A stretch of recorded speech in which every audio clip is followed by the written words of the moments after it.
Hi സുഹൃത്തുക്കളെ, നമസ്കാരം.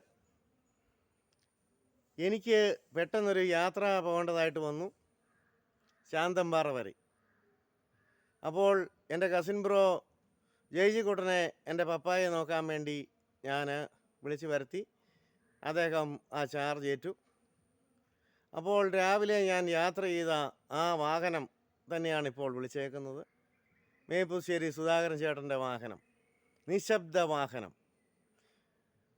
തൊടുപുഴ, മൂവാറ്റുപുഴ, കോതമംഗലം, അടിമാലി, കല്ലാർകുട്ടി, വെള്ളത്തൂവൽ, കമ്പളികണ്ടം, രാജാക്കാട്, രാജകുമാരി, പൂപ്പാറ, ശാന്തമ്പാറ വരെ പോയിട്ട് ഞാൻ നേരം വെളുക്കുമ്പോൾ ഈ സുധാകരൻ ചേട്ടൻ്റെ ഈ വണ്ടിയിൽ തിരിച്ചെത്തും.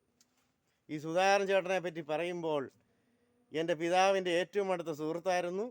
അതുപോലെ ഇദ്ദേഹത്തെ എൻ്റെ അമ്മയും എൻ്റെ പപ്പയും ഇദ്ദേഹത്തെ പഠിപ്പിച്ചതാണ്. എൻ്റെ അമ്മ ഇദ്ദേഹത്തെ പഠിപ്പിക്കുന്ന കാലത്ത് ഞാൻ കൊച്ചായിരുന്നു. എന്നെ ക്ലാസ്സിൽ കൊണ്ടുപോയി ഇരുത്തിയിട്ട് വരെ പഠിപ്പിച്ചിട്ടുണ്ട്. ശരിയല്ലേ സോൻ ചേട്ടാ? ശരിയാണ്. ശരിയാണ്. അന്ന് മുതലുള്ള സ്നേഹബന്ധമാണ്. എന്നെ എടുത്തുകൊണ്ട് നടന്നിട്ടുള്ള ചേട്ടനാണ്. ഈ ചേട്ടൻ്റെ പെങ്ങടെ മകനും ഞാനും ഒന്നിച്ചായിരുന്നു കടനാടി ഹൈസ്കൂളിൽ പഠിച്ചത്. മനോജ്. അദ്ദേഹം ഇന്ന് മുക്കൂട്ടുതറയിൽ നല്ലൊരു മെഡിക്കൽ സ്റ്റോർ നടത്തുന്നു.